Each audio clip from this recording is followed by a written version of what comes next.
Хангаласском Улусе на территории лесного фонда Хангаласское лесничество в местности Скрябинские пашни прошли учения по подготовке к пожароопасному сезону.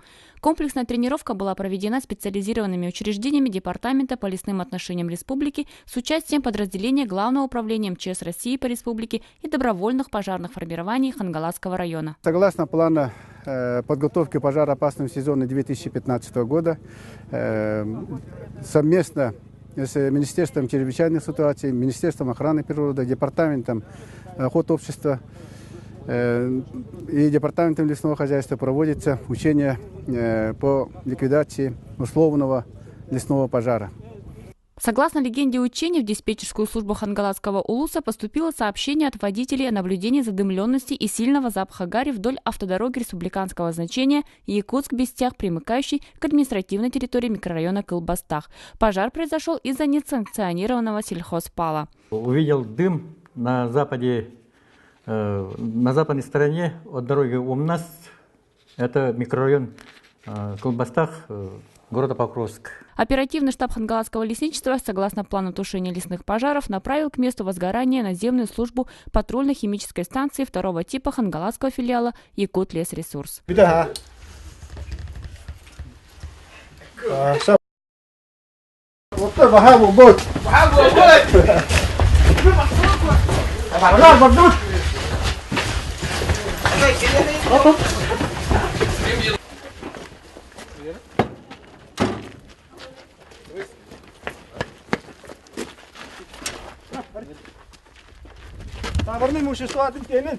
Получив сообщение от единой диспетчерской службы, начальник пожарно-химической станции Валерий Замощиков в составе своей группы 7 человек направляется на тушение пожара. На место тушения пожара команда службы прибыла первой и приступила к локализации пожара в местности Скрябинские пашни. По прибытии на место пожара команда провела обход лесного пожара по кромке, определила вид и скорость распространения лесного пожара, его контур и примерную площадь, а также возможность подъезда и подхода к кромке лесного пожара трактора ДТ-75. Во время пожара используется трактор ДТ-75 «Агропромаш», который имеет плуг для того, чтобы проводить минполосу, чтобы очаг возгорания не распространялся дальше.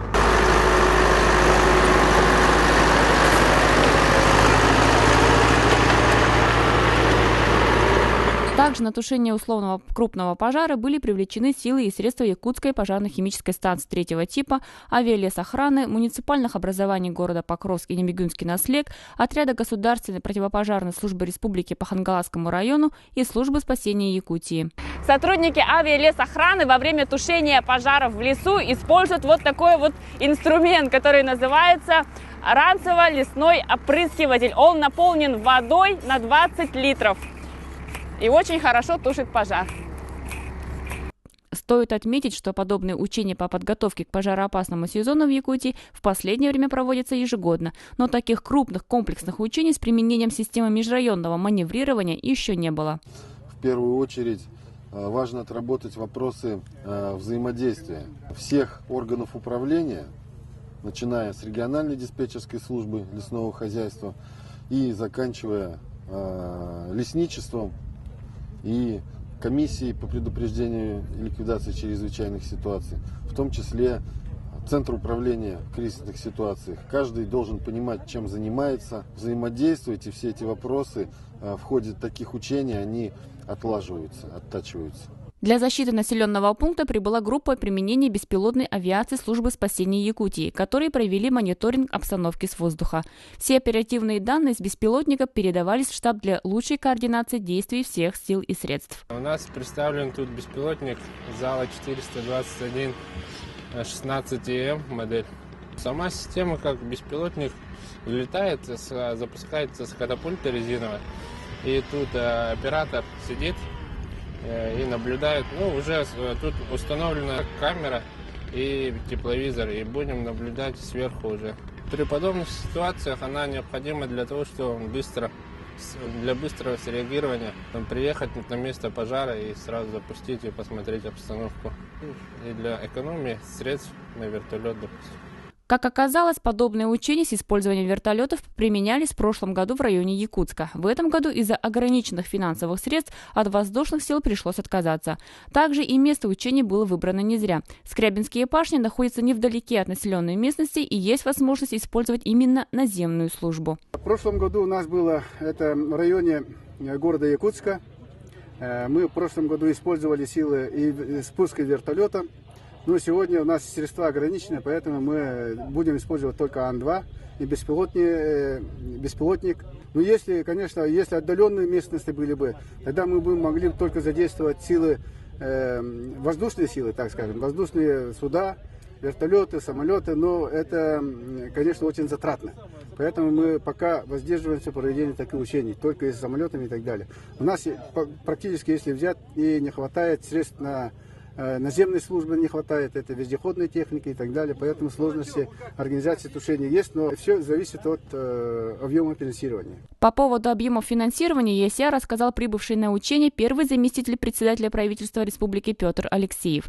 По его словам, финансировать вопросы лесных отношений должны федеральные органы власти, а не правительство республики. Однако из федерального бюджета выделяется в разы меньше средств, чем другим субъектам страны.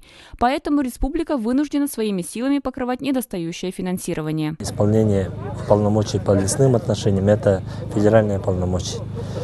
Переданные федеральные полномочия субъекту Республики Саха-Якутия. На сегодняшний день ситуация достаточно сложная, это несовершенство методики. Команда имеем самую большую Покровского площадь лесного фонда, но в разы меньше получаем финансирование по сравнению с другими регионами Российской Федерации. С учетом этого, конечно, ежегодно получается так, что для того, чтобы вывести население, мобилизованных, для того, чтобы арендовать, привлекать технику и так далее, очень сложно. В этом году мы уже с бюджета республики предусмотрели порядка в целом на охрану лесных пожаров, на укрепление материально-технической базы наших специализированных пожарных учреждений, на обучение летчиков, летнабов, наблюдателей, на другие мероприятия порядка 400. Составили пожарную команду города Покровск, имеется автомобиль повышенной проходимости, Еще раз повторяю, УАЗ «Фермер», а также